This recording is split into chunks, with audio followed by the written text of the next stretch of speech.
माननीय अध्यक्ष झारखंड विधानसभा श्री रविंद्र नाथ महतो जी का स्वागत और अभिनंदन।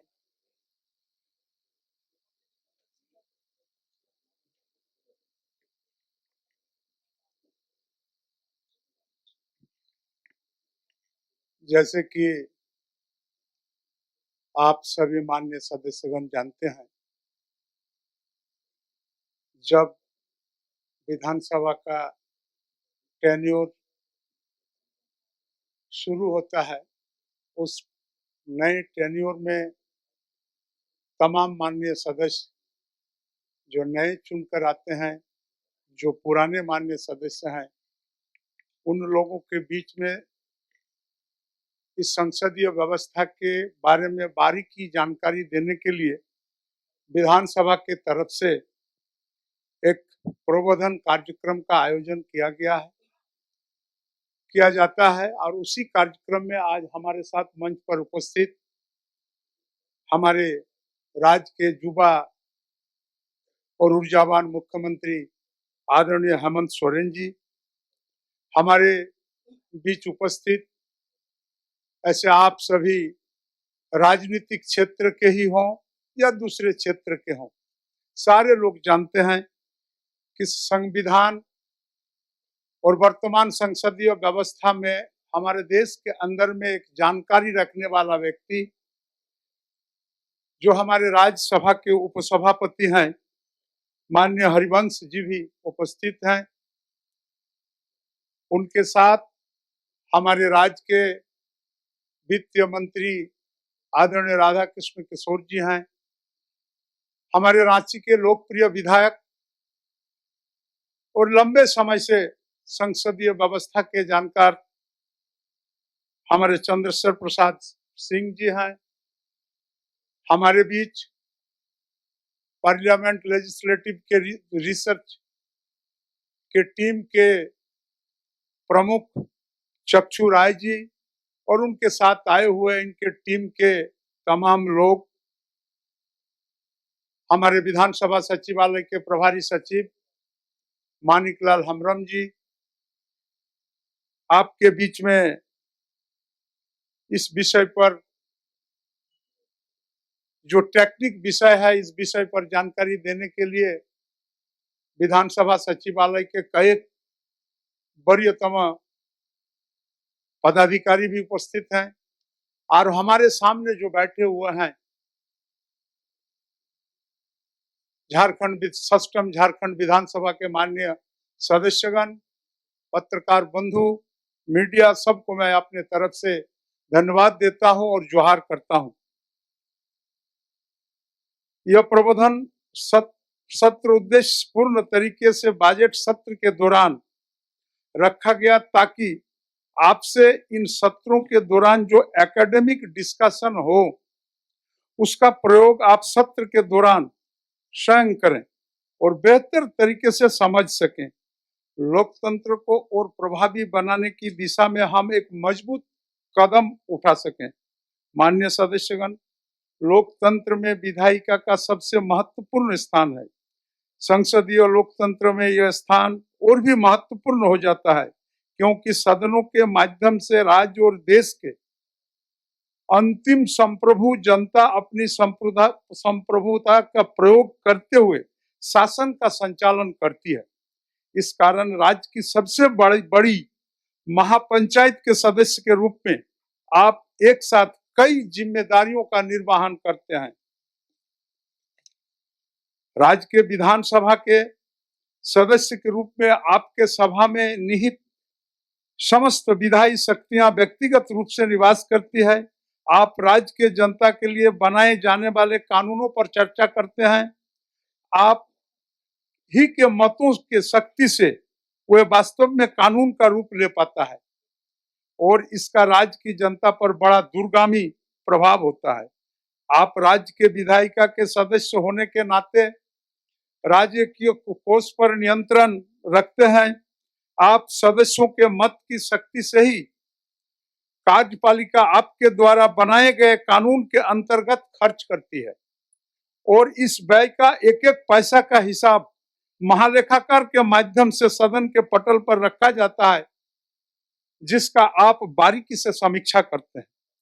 अलग अलग समितियों के रूप में आप एक मिनी असेंबली की तरह प्रत्येक विभागों के कार्यकलापों की गहन और सूक्ष्म समीक्षा भी करते हैं और सरकार के समक्ष अपनी अनुशंसाएं करते हैं। सबसे महत्वपूर्ण, आप में ही से, आपके ही ताकत से बहुमत दल के नेता चुने जाने पर राज्य की कमान संभालते हैं, माननीय मुख्यमंत्री बनते हैं। आप ही के ताकत से उसी तरह से माननीय प्रतिपक्ष के नेता भी बनते हैं। ये सारी बातें कहते हुए मुझे इस बात का एहसास हो रहा है कि मेरे जैसे हर कोई इस बात को जानते हैं, परंतु यह प्रबोधन कार्यक्रम इस बात को मनन और चिंतन का है। इन जिम्मेदारियों का बोझ जो हमारे कंधों पर इस राज्य के 3.5 करोड़ जनता ने डाला है, उसका निर्वहन किस प्रकार करेंगे, इसको याद दिलाने के लिए इस कार्यक्रम को हम लोग आयोजित किए हैं। माननीय सदस्य, हमारे सदन में 9 बार चुनाव जीतकर हमारे बीच माननीय सदस्य आए हैं, जो काफी अनुभवी हैं। दूसरी ओर इस सदन में पहली बार 21 माननीय सदस्य चुनकर आए हैं। उनके नए नए विचार हैं, रचनात्मक चिंतन है। अपने संसदीय अनुभव से कुछ बात या तथ्य आपके समक्ष रखना चाहता हूं।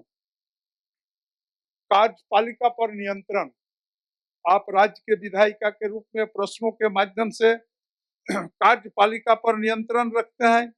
इस नियंत्रण का बड़ा महत्व है। किसी भी राज्य की शासन व्यवस्था वास्तव में परमानेंट एग्जीक्यूटिव या ब्यूरोक्रेसी के द्वारा चलाई जाती है। पॉलिटिकल एग्जीक्यूटिव या जनप्रतिनिधि एक समय अंतराल के लिए जनता के द्वारा चुने जाते हैं और राज्य के कार्यपालिका का नेतृत्व प्रदान करने के साथ साथ विधायिका का निर्माण करते हैं। प्रश्नों के माध्यम से विधायिका अपने द्वारा बनाए गए कार्यपालिका के सीधा प्रश्न करती है, जिसका उत्तर परमानेंट एग्जीक्यूटिव से प्राप्त कर पॉलिटिकल एग्जीक्यूटिव को उपलब्ध कराते हैं। इस प्रकार प्रश्न विधायिका का कार्यपालिका पर नियंत्रण स्थापित करने का सबसे महत्वपूर्ण साधन है। आप प्रश्नकाल जानते हैं। विधायक के रूप में आप कई प्रकार के प्रश्न पूछ सकते हैं। चलते सदन में अल्पसूचित, तारांकित प्रश्न, ध्यान आकर्षण प्रश्न, शून्यकाल के माध्यम से आप प्रश्न पूछ सकते हैं। सदन जब आहूत न हो तब आप तारांकित प्रश्न के माध्यम से प्रश्न पूछ सकते हैं। इनके अलावा निवेदन के माध्यम से भी आप ज्वलंत मुद्दों राज्य के सरकार को ध्यान दिला सकते हैं। गैर सरकारी संकल्पों के माध्यम से अति लोक महत्वपूर्ण विषयों पर आप सरकार का आश्वासन प्राप्त कर सकते हैं और उन जनहित के मामले को मूर्त रूप प्रदान कर सकते हैं। आप इन तमाम जो वेपन्स, जो हथियार जिसका आपको इस्तेमाल करना है, उसके पीछे आपको सतर्क रहने की आवश्यकता पड़ता है कि how to construct a question, हम क्वेश्चन कैसे बनाते हैं। प्रश्न पूछते समय संबंधित विषयों का पूरा अध्ययन कर लिया जाना चाहिए, ताकि पूरक प्रश्नों के माध्यम से आप अपने उद्देश्य के मूल तक बिना किसी भटकाव पहुंच सकें। मेरा कहने का मतलब यह है कि अगर प्रश्न करते समय प्रश्न को बारीकी से अध्ययन नहीं करके प्रश्न को अगर सभा सचिवालय के अंदर रखते हैं, तो आप पूरक प्रश्न ढंग से नहीं कर पाते हैं। और जब तक आप पूरक प्रश्न नहीं कर पाते हैं, तो हमारा ट्रेजरी बैंक के तरफ से जो जवाब आता है, उस जवाब से कभी कभी आप संतुष्ट भी नहीं हो पाते हैं। इसीलिए मेरा आपसे कहना है, प्रश्न, जिस विषय पर प्रश्न को विधानसभा के अंदर आपको लाना है, निश्चित रूप से उस विषय पर आपका अध्ययन होना चाहिए और आप जिस लक्ष्य तक पहुंचने का चिंता करते हैं, उसके लिए पूरक प्रश्नों का भी निर्माण उसी हिसाब से करना पड़ता है। क्योंकि आपके साथ बैठे अपर मुख्य सचिव बात को बेहतर समझते हैं और परमानेंट एग्जीक्यूटिव सीधा उत्तर देने के बजाय ब्यूरोक्रेटिक स्टाइल में वो उत्तर दे देता है, और ब्यूरोक्रेटिक स्टाइल में उत्तर दे देने के क्रम में कहीं आपका प्रश्न डाइल्यूट होने की संभावना हो जाता है। इसीलिए प्रश्न के गहराई और प्रश्न के तथ्य और तत्व के बारे में आपका पूर्ण ज्ञान की आवश्यकता होती है। इसके बाद हम पूरक प्रश्न करते हैं। इन पूरक प्रश्नों का महत्व क्या है, इसको ऐसे समझना चाहिए कि मॉन्टेग्यू चेम्सफोर्ड रिफॉर्म्स 1919 के बाद सेंट्रल लेजिस्लेटिव असेंबली में भारतीय सदस्यों को शामिल किए जाने लगा, तब बहस के दौरान भारतीयों को पूरक प्रश्न पूछने का आजादी नहीं थी, और अंग्रेज ये समझते थे कि अगर पूरक प्रश्न पूछने का अधिकार इन भारतीयों को दे दें तो राष्ट्रवादी भारतीय सदस्य उनकी सच्चाई डिबेट और डिस्कोर्स के माध्यम से जनता के सामने ले जाएंगे। इसलिए पूरक प्रश्न पूछने का अधिकार ही नहीं था। इसलिए मैं इस विषय को आपके विषय में पूछा कि पूरक प्रश्न जो आपने करते हैं इसका महत्वपूर्ण, अत्यंत महत्वपूर्ण ये चीज है। इस विषय पर भी आपको गहन से अध्ययन करने की आवश्यकता होता है। अब हम आते हैं शून्यकाल में। सारे माननीय सदस्य हमारे शून्यकाल डालते हैं, बहुत मेहनत करके सुबह आकर के शून्यकाल देते हैं और शून्यकाल को पढ़ते हैं। और इस शून्यकाल में अति महत्वपूर्ण एवं ज्वलंत विषय जो राज्य के अंदर सदन चलते समय में या सदन नहीं चलने के क्रम में आपको एहसास हुआ और समझ में आया, उस विषयों को सदन में लाने का काम आप करते हैं, और कार्यपालिका के द्वारा ध्यान आकृष्ट कराया जाता है जिसमें आपके क्षेत्र का या राज्य का ऐसे मुद्दा जिसका समाधान होने की संभावना व्यापक होता है। अब मैं आपको एक बात से आग्रह करना चाहता हूं, सदन के अंदर सिर्फ मेरा ही सदन, झारखंड विधानसभा का सदन नहीं, बल्कि देश के अंदर में जितना प्रांत है सारे सदनों का जो समाचार आता है, यहाँ तक कि लोकसभा का या हमारे उपसभापति महोदय भी आपके बीच बैठे हुए हैं, वहां भी सदन के अंदर में व्यवधान उत्पन्न करने का एक परिपाटी अत्याधुनिक रूप से एक चुनौती बन करके हमारे सामने आ रहा है। सदन के अध्यक्ष के रूप के लिए जो सबसे पीड़ादायक होता है वो है सदन के बहुत सारा समय व्यवधान और शोर शराबा में बीत जाता है, और गंभीर जनहित के जो मुद्दा है, गंभीर जनहित का मुद्दा को हम समाधान नहीं कर पाते हैं। पंचन झारखंड विधानसभा में सभी इस बात को ध्यान में रखते हुए मैंने अपने विधानसभा में एक नवाचार करने का काम किया कि कार्य सूची में प्रश्न काल के बाद में लाने की व्यवस्था की गई। पहले कार्य स्थगन हम लोग पहले लाते थे, और कार्य स्थगन लाने के क्रम में सदन के अंदर में हंगामा होने की संभावना होता था, इसीलिए प्रश्नकाल जैसे बाधित न हो, इसलिए मैंने इस कार्य स्थगन को प्रश्नकाल के बाद ही इसको लाने का एक नई व्यवस्था दी। इससे हम ऐसे समझ सकते हैं कि प्रश्नकाल केवल 1 घंटे के होता है और इसे दूसरे समय में कभी भी हम ट्रांसफर नहीं कर सकते हैं, जबकि अन्य कार्य सत्र के दौरान दिन में किसी भी समय हम कर सकते हैं, और यदि प्रश्नकाल के दौरान व्यवधान उत्पन्न हो जाता है तो कार्य सदन में कभी नहीं हो सकता है। इसलिए माननीय सदस्यों को ये समझना पड़ेगा कि हमारे विधानसभा में प्रश्नकाल का जो समय होता है ये बहुत ही अहम और महत्वपूर्ण विषय होता है। इसको हर हाल में व्यवधान उत्पन्न करके इसको हम इस समय को बर्बाद नहीं करें, तभी हम 3.5 करोड़ जनताओं का जो अपेक्षित जो सवाल है जिसको लेकर के आप सदन के अंदर में रखे हैं उस पर बात और विचार हो सकता है।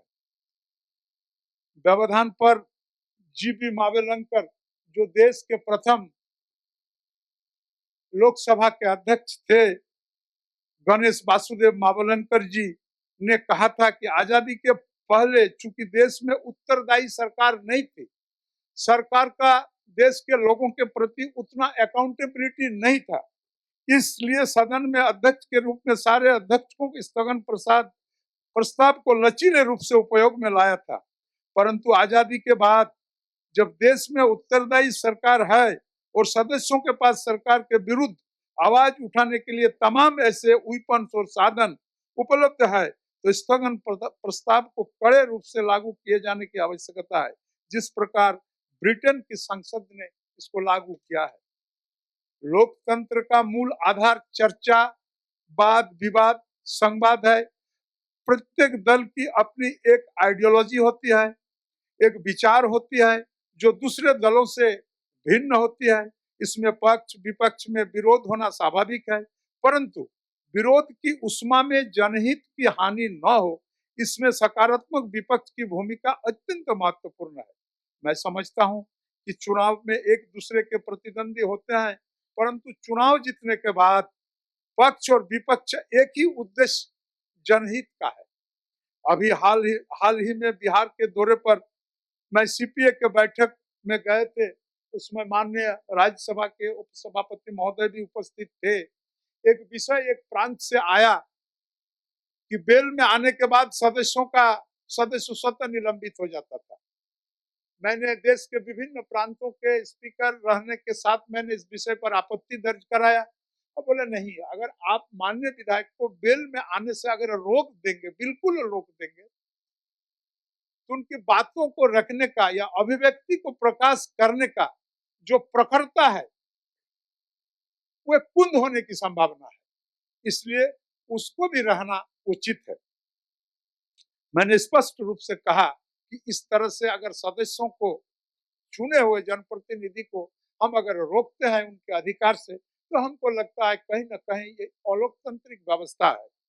लोकतंत्र में विपक्ष अपनी आवाज बुलंद करने का पूरा अधिकार है, परंतु इस प्रकार का व्यवहार अंतिम हथियार के रूप में इस्तेमाल किया जाना चाहिए और एक सकारात्मक विपक्ष यह जानता है कि इस अंतिम हथियार का प्रयोग कब किया जाना है। हमें यह नहीं भूलना चाहिए कि मॉन्टेगू चेम्सफोर्ड रिफॉर्म्स के पश्चात सेंट्रल लेजिस्लेटिव असेंबली में गोपाल कृष्ण गोखले जैसे नेताओं ने विरोध का साधन होने के बावजूद अंग्रेजी शासन के सारे बुराइयों को जनता के समक्ष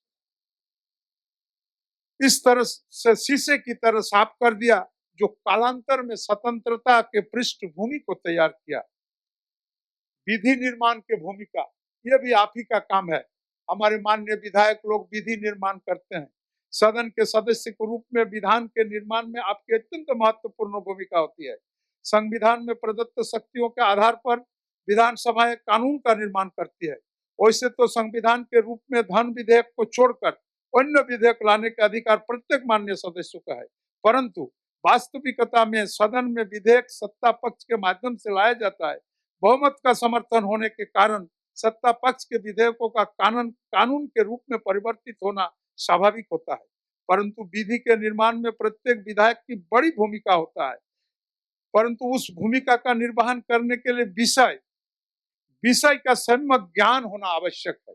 इसलिए जरूरी है कि विधेयकों को आप अच्छी तरह से अध्ययन करें, अच्छी तरह से आप पढ़ें। AIIMS and objectives of the bill, मैं इस बात पर विशेष बल दूंगा कि विधेयक को पढ़ते समय अंतिम पृष्ठ उसके उद्देश्य और हेतु यानी एम्स एंड ऑब्जेक्टिव्स को पढ़ना अति आवश्यक है, क्योंकि इन विधेयकों की सार इसी में छुपा रहता है। जबकि विधेयक के संशोधन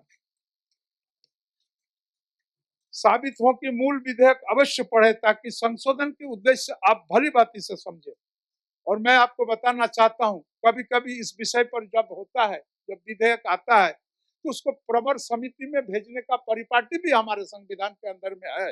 हम उनको प्रवर समिति में भेजते हैं और कई बार विधेयक को विचार हेतु समितियों को सुपुर्द किया जाता है और प्रवर समिति के सदस्य भी आप ही में से माननीय सदस्यगण होते हैं। और उस जगह इस विधेयक में पंखानुपंख रूप से सांगोपांग विचारों के उपरांत इस विधेयक के सरकार के समक्ष आता है और फिर ये एक अच्छे कानून का रूप लेता है, जिसमें हमारे राज्य के तमाम जनता उस कानून को मानने के लिए बाध्य होते हैं और आच्छादित होते हैं। डेलीगेटेड लेजिस्लेशन कानूनों का वास्तविक क्रियान्वयन नियमों के माध्यम से होता है। सभा नियम बनाने की शक्ति कार्यपालकों को सौंप देती है। सदन के सदस्य के रूप में आपकी जिम्मेदारी यह भी है कि इन नियमावलियों को आप सम्यक रूप से अवलोकन करें और उनमें आई त्रुटियों पर प्रश्न उठाए। झारखंड विधानसभा में उनके लिए एक प्रत्याशित विधानसभा समिति बनाया गया है जो ऐसे नियमों का अध्ययन कर अपनी अनुशंसा सौंपती है और सरकार इस पर विचार भी करती है। वित्तीय कार्य, राज्य विधायिका का राजकोष का संरक्षण होता है। ऐसे में विधायक के रूप में आपकी जिम्मेदारी है कि राजकोष के खर्च पर कड़ी नजर रखे। बजट को पारित करने के समय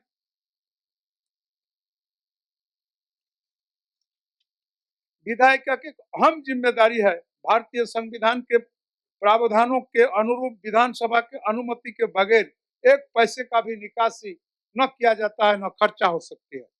हम में से हर कोई अर्थशास्त्री नहीं है। हम हो सकता है कि इस विषय पर मर्मज्ञ नहीं है, बहुत ज्यादा जानकार नहीं है, परंतु जन सरोकार से जुड़े होने के कारण अपने राज्य की प्राथमिकताएं और जरूरतें अन्य लोगों से बेहतर समझते हैं। यही कारण है कि संविधान निर्माताओं ने राजकोष के संरक्षण की जिम्मेदारी हम विधायकों को सौंपी है। आप सभी माननीय विधायकों से अनुरोध करूंगा कि सदन पटल पर रखी गई आर्थिक सर्वेक्षण राज्य के आर्थिक दिशा दशा का पूरा ब्यौरा प्रस्तुत करता है। हमें इस डॉक्यूमेंट को बेहतर तरीके से अध्ययन करना चाहिए। राजकोष के संरक्षण के कार्य में हमारा सहयोग महालेखाकार भी करते हैं, इसलिए महालेखाकार के द्वारा प्रस्तुत किए गए रिपोर्ट्स को सदन के पटल पर रखा जाता है। मेरा आप सभी माननीय सदस्यों से आग्रह है कि आप इन प्रतिवेदनों को गंभीरता पूर्वक पढ़ें और झारखंड विधानसभा के लोक लेखा समिति को इस संबंध में सीधी जिम्मेदारी दी गई है। और लोकतंत्र की सुंदरता देखिए कि सुंदरता यह है कि लोक लेखा समिति के अध्यक्ष का पद हमेशा विपक्ष के माननीय वरिष्ठ सदस्यों को सौंपा जाता है, ताकि इस पर बढ़िया निगरानी रख सके। इस प्रकार सदन के सदस्य के रूप में हम सब के ऊपर राज्य की जनता के बहुत बड़ा जिम्मेदारी सौंपी है। ऐसे में संविधान निर्माण बाबा साहेब भीमराव अंबेडकर, इस बात हमेशा याद रखनी चाहिए। बाबा साहेब अंबेडकर का इस बात हम उन्हीं के बात पर कोट कर रहा हूं कि however good constitution may be, it is sure to turn out bad because those who are called to work it happen to be a bad lot. However bad a constitution may be, it may turn out to be good if those who are called to work it happen to be a good lot. कोई संविधान कितना भी अच्छा हो, अगर उन्हें लागू करने वाले अच्छे नहीं है तो वह बुरा साबित हो जाता है। अगर संविधान अच्छा भी नहीं है लेकिन लागू करने वाला व्यक्ति अगर अच्छा हो तो वह अच्छा साबित होता है। आइए हम सब मिलकर के अपने संवैधानिक दायित्वों का निर्वहन करते हुए बेहतर झारखंड निर्माण करने के लिए अपना महत्वपूर्ण भूमिका निभाएं। इन्हीं शब्दों के साथ आप यहाँ पर उपस्थित तमाम माननीय सदस्यों को स्वागत करते हैं। माननीय हमारे जो अतिथि हैं सबको स्वागत करते हुए अपने वाणी को समाप्त करते हैं। जय हिंद, जय झारखंड, जोहार जन्मदिन।